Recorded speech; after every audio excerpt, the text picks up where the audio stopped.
Okay, guys, welcome to the Monday Directions. Today we are working on just doing some notes. It's a lecture day, so no assignment attached. You had a Shays Rebellion CRT to work on Friday. You should have turned that in this morning. So now we're moving on. Still sticking on Shays Rebellion. We'll be on Shays Rebellion today, and we're also going to do the Shays Rebellion documents tomorrow. So we're going to be on the Shays Rebellion for a little bit here.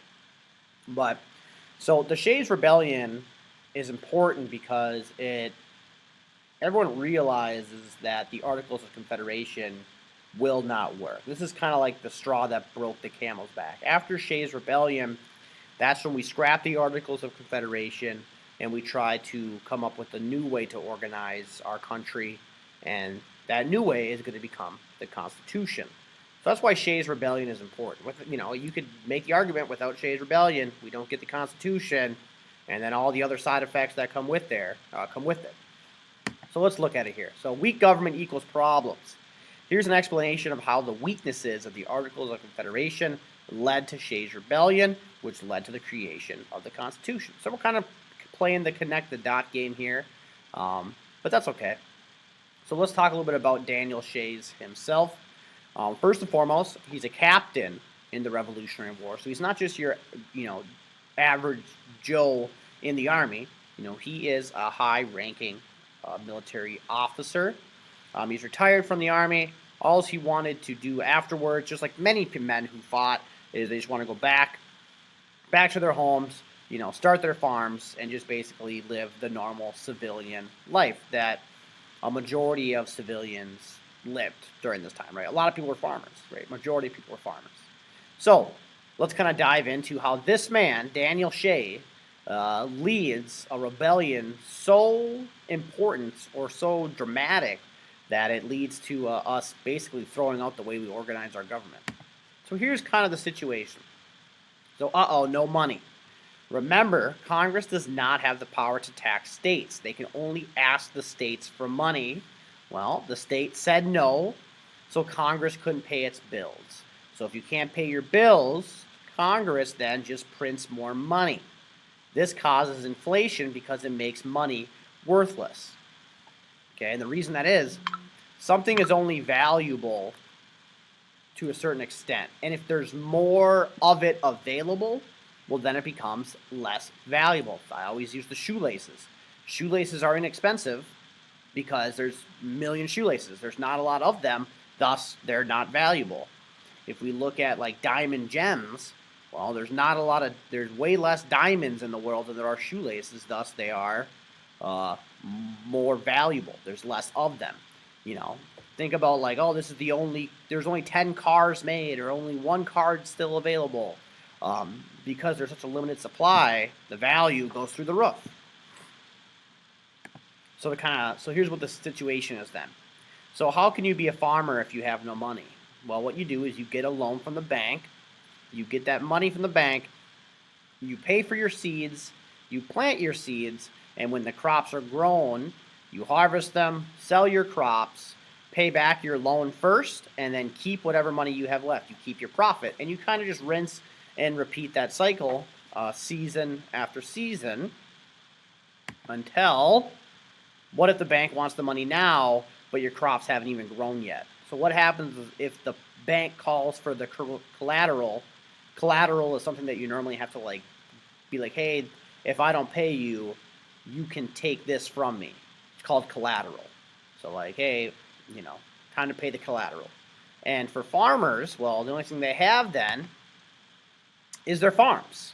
So if the bank would call for your collateral before you have grown your crops or sold your crops and you don't have the money, well, then the repo man comes and the bank, repossesses the farms and kicks the former soldiers out of their homes. All right. And when I say former soldiers, because basically anybody a majority or most, or the most common would be for the soldiers to go back and begin farming, especially in the New England area. All right. So the bank repossesses the farm, kicks the former soldiers out of their house. All right. So why didn't they have any money? Inflation was one of the big reasons. The money they did have was worthless. All right, because of the prices skyrocketing. Another big reason was taxes, because the federal government couldn't collect taxes but the state government could. And states that did a majority of the fighting were kind of big time in debt. So, like Massachusetts, right? We know that's kind of the hub area for the revolution, or where the beginning of it was. So, the state of Massachusetts had placed high taxes that hit farmers very, very hard. So, kind of a two-way street for them.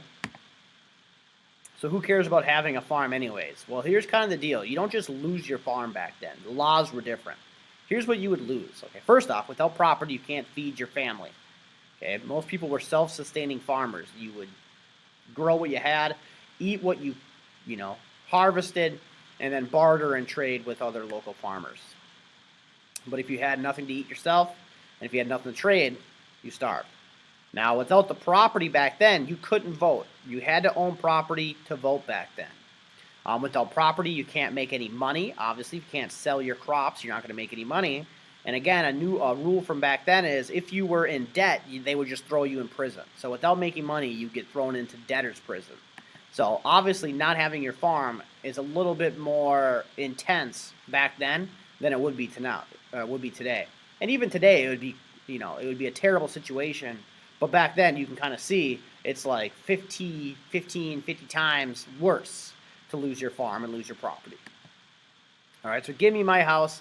Daniel Shays and the farmers picked up their guns and go to the state courthouse to stop them from foreclosing on their homes, and it worked.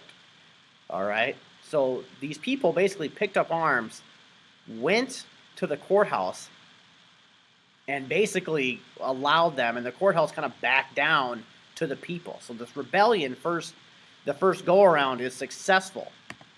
All right, so they keep doing it. And it made the people in the government afraid. The government made new laws that were meant to punish Shay and his followers. All right, but the federal government could not help. Since the Articles of Confederation did not give Congress the power to raise a standing army, the federal government could not help stop the rebellion. A standing army is an army that's still in place when we're no longer at war. Most countries don't have a standing army. Like if we're talking like the majority of countries in the world, they'll just, when they're going to go to war, they'll just start kind of getting things together before they start fighting. Where for America now, we have a standing army where people are, even if we're at war or not war, people are still enlisted in the army. All right, so since we have a standing army, we could not help. The climax, the state of Massachusetts set up its own army. Shay and his followers tried to take over a federal arsenal, try to get more guns so they could continue the fight, and especially fight the Massachusetts army. But unfortunately for Shay and his followers, the Massachusetts army was able to do their job, and they were able to stop the rebellion in its tracks. And so Shay and his men lost the battle, and then some part of the aftermath is that some of the men got the death penalty for having participated in the rebellion. So it's kind of a short story, Shay's rebellion in itself. But the key thing is now people are thinking, or now people are saying or realizing, or it's kind of come to them that, yep, this is a huge example of why the Articles of Confederation is a failure. Okay, if we can have these farmers just pick up guns and storm the courthouses and be successful, and the federal government is so handcuffed that it can't even step in to stop it, that's a big red flag. And so after Shay's rebellion, the ball gets rolling on how to first throw away the Articles of Confederation. At first, we're going to see them kind of talk about changing them, but as they start to kind of dive into the Articles and try to change it, they just realize that it's a lost cause, and we're better to just start again. And that's where we get the Constitutional Convention, and that's where we get the introduction of the Constitution and all that. But that'll be for later on in the week. This is it for today, just a little short notes. In class, we're going to kind of watch a little video here that goes with it. But for the online kids, you guys are good, and to call it a day. Tomorrow, we will have the Shays Rebellion documents, so be on the lookout for those. All right, guys, have a good one. If you didn't do the CRT from Friday, get it done right now, and good luck. Talk to you guys later.